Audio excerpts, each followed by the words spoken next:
আসসালামু আলাইকুম এভরিওয়ান, কেমন আছো তোমরা সবাই? সবাই অনেক ভালো আছো আর আল্লাহর রহমতে আমি অনেক ভালো আছি। তো আজকেও বরাবরের মতো একটা ভিডিও নিয়ে চলে এসেছি। আর ভিডিওটা কি সেটা তো তোমরা দেখতেই পারতেছো।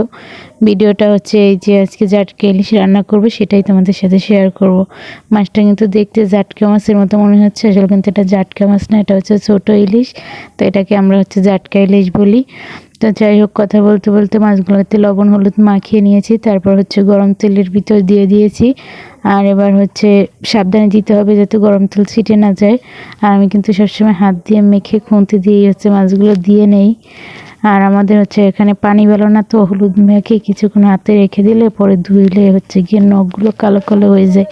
তাই আমি বিশেষ করে সব কাজগুলোই খুন্তি দিয়ে করার চেষ্টা করি। তারপর হচ্ছে গিয়ে সেই মাছগুলো আর সেই বটার ভিতরে লবণ হলুদ ছিল কিছু, তার ভিতরে বেগুনগুলো দিয়ে লবণ হলুদ মরিচের গুঁড়ো দিয়ে খুব ভালোভাবে মাখিয়ে নিয়েছি।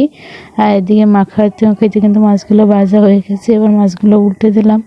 আর মাছটা কিন্তু আমি বেশি কড়া করে ভাজবো না, যেহেতু ইলিশ মাছ হালকা করে ভেজে তুলে নিব। আর এভাবে বেগুন দিয়ে ইলিশ মাছ রান্না কিন্তু জাস্ট অসাধারণ লাগে। এটা যারা খেয়েছে সেরাই বুঝবে এর স্বাদ যে কতটা। আসলে এরকমভাবে মাছ রান্না করা কিন্তু আমি আমার মামির কাছ থেকে খেয়েছি। আর মামি এভাবে ইলিশ মাছের পাশে বেগুন দিয়ে ভাজে, খুব মজা হয়। আর যারা না খেয়েছে অবশ্যই কিন্তু একবার ট্রাই করে দেখবে কেমন লাগে ইলিশ মাছের পাশে বেগুন।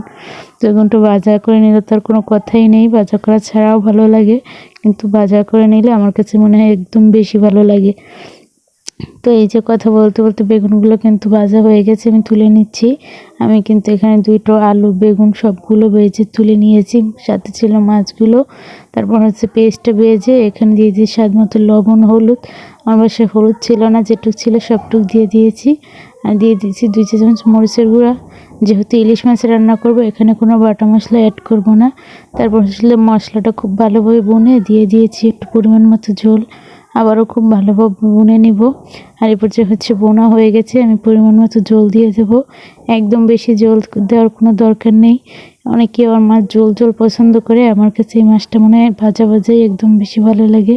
তো আজকে যেহেতু এক পাত্র রান্না করেছি, শরীর ভালো না, তাই আমি একটু ভিজে ভিজেই রেখেছি, কারণ তোমাদের ভাইয়ার আবার ঝোল না হলে হয় না। আর যদি মাছটা ভাজা ভাজা রান্না করতাম তাহলে হচ্ছে কি আবার ডাল রান্না করা লাগতো সাথে। তো যাই হোক, এবার যে কিন্তু মাছটা হয়ে গেছে। আর আমি ক্যামেরার আড়ালে কিছু টমেটো দিয়েছিলাম।